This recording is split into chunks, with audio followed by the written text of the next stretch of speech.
If you had to do the same thing over and over and over again, well, you might get a bit loopy. And you'd probably think to yourself, I wish I could spend my time on something more meaningful.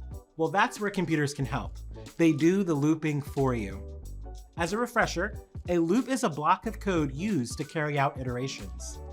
An iteration is the repeated execution of a set of statements where one iteration is the single execution of a block of code.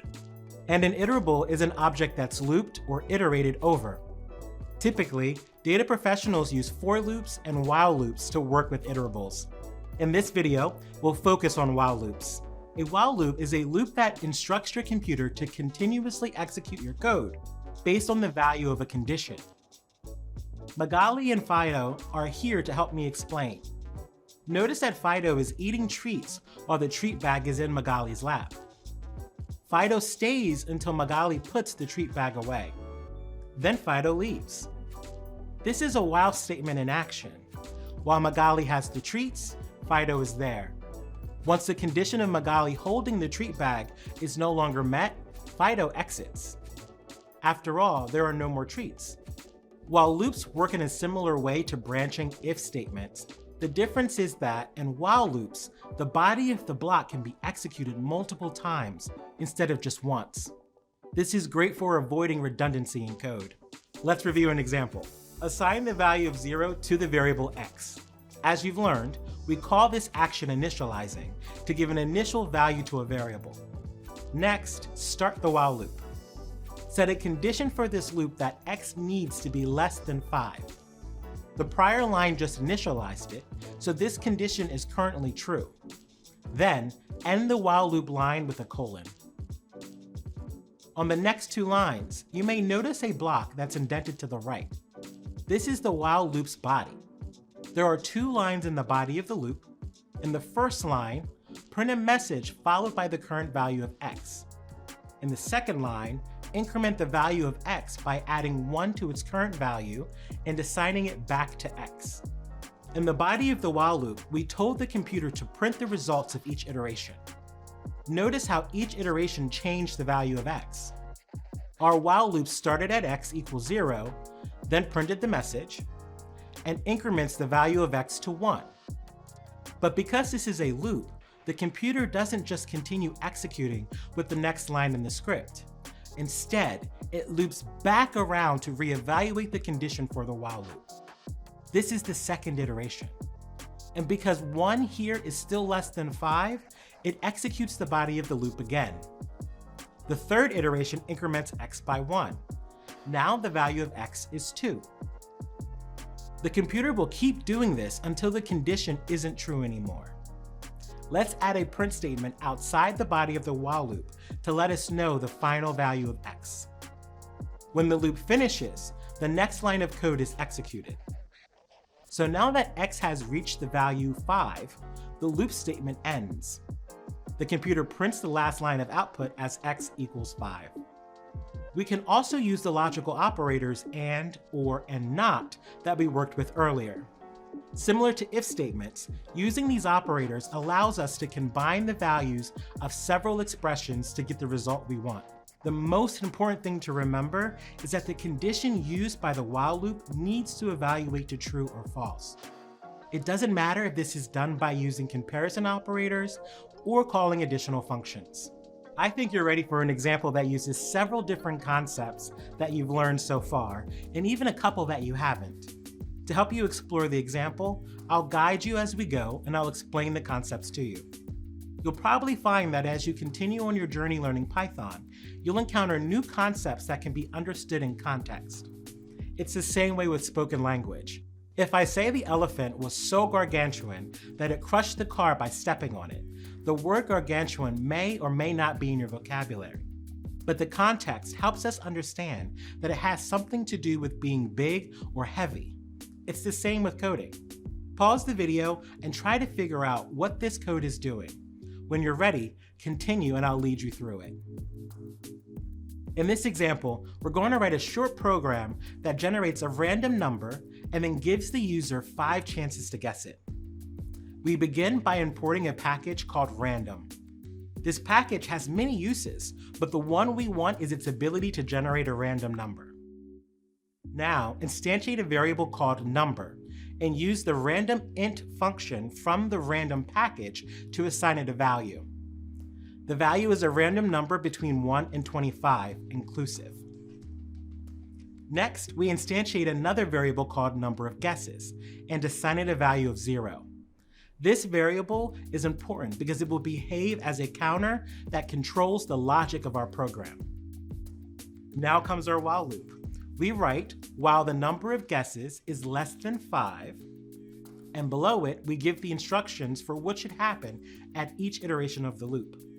First, the script will print a message telling the user to guess a number from 1 to 25. Then, we instantiate a new variable called guess, which will capture a string of whatever the user inputs. The input function used here will create a prompt that allows the user to type their guess. The next line converts the guess to an integer. This is important because without it, the input function would capture the number as a string, and it would be impossible to win the game because even if they guess the right number, the string of the number will never evaluate as being equal to the integer of the number. Now, we increase the number of guesses variable by 1. This is an important step because, remember, the while loop will continue to iterate for as long as the number of guesses variable is less than 5.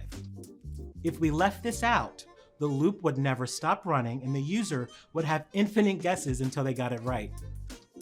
By the way, this syntax is a helpful shortcut. Instead of writing number of guesses equals number of guesses plus 1, we can simply write number of guesses plus equals 1. They mean the same thing, but one is way shorter.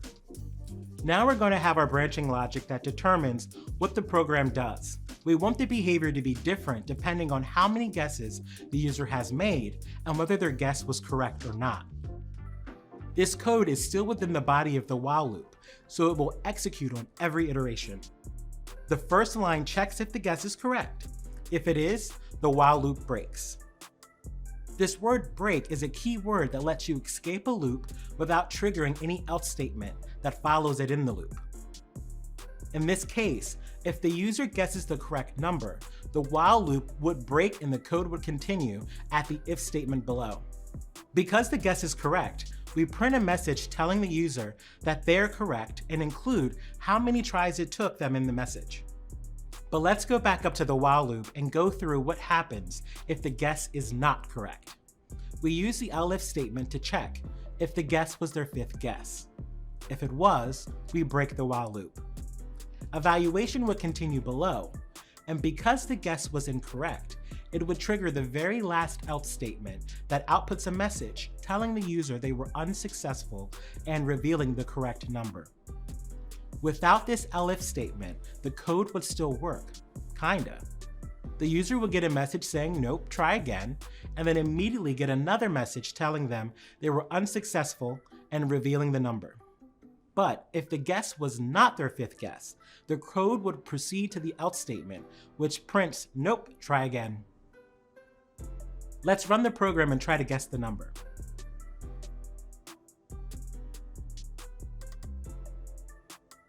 Congratulations!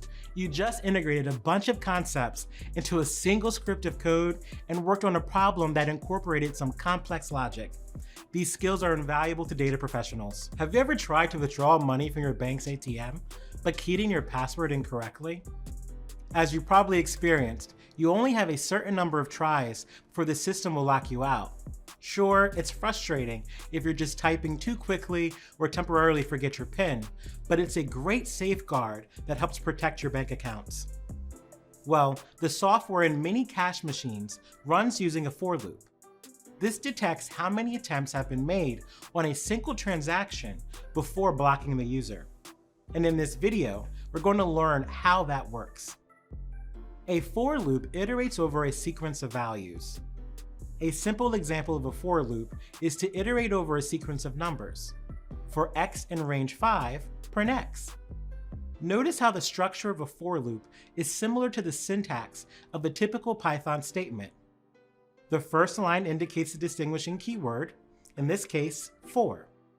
And like functions and other expressions that start a distinct code block, it ends with a colon. The body of the for loop is indented to the right. What's different in this case is that we have the keyword in.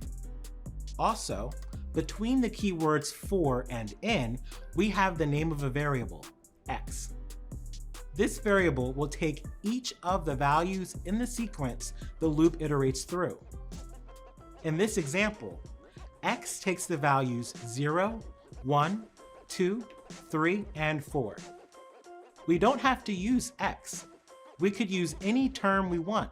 N, number, monkey, it doesn't matter, as long as we maintain consistency between what we name it here and how we refer to it below. Okay, now let's examine the range function. The range function is a Python function that returns a sequence of numbers starting from 0, increments by 1 by default, and stops before the given number. It can be used in while or for loops. In Python and many other programming languages, a range of numbers will start with the value 0 by default. The list of numbers generated will be one less than the given value. Check it out. By default, our range function starts with 0. After the first iteration, the value will be 1. The second iteration outputs 2, and so forth. Whatever code we put in the body of the loop will be executed on each of the values, one value at a time. You can also use a for loop to read in a file and iterate over the file line by line. The with open statement uses the file path to read in the file. In this case, it's a text file containing the Zen of Python, a famous poem written by software engineer Tim Peters in 1999. For easier notation, assign it the value of f. Otherwise, we'd have to write the file path again. In the next line, start the for loop for each line. Inside you indent, and on the next line, tell the computer to print each line. After the loop is complete, tell the computer to print "I'm done."